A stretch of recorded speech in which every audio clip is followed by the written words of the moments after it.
গল্পটি আমার এবং আপনার মতোই দুজন ব্যক্তির, আমাদের মতোই রক্তে মাংসে গড়া দুজন বিশ্বাসী মানুষের। শুনুন তবে।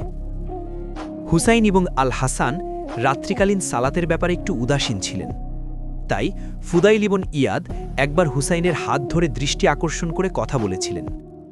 সে কথা হৃদয়ের খুব গভীরে রেখাপাত করার মতো।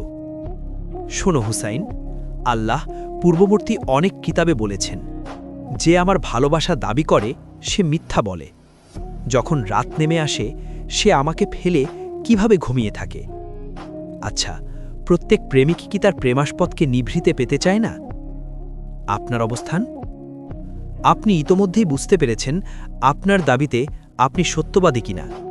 যদি ইতিবাচক উত্তর হয়, আপনি আল্লাহর কৃতজ্ঞতা ও শুকরিয়া আদায় করুন এবং ধারাবাহিকতা ঠিক থাকার জন্যে আল্লাহর কাছে দোয়া করুন। যদি নেতিবাচক হয়, চলুন না আজ থেকেই সিদ্ধান্ত নিয়ে ফেলি, আমি আমার ভালোবাসার দাবিকে সত্য প্রমাণ করবই ইনশাআল্লাহ। আল্লাহ আপনাকে তাওফিক দিন।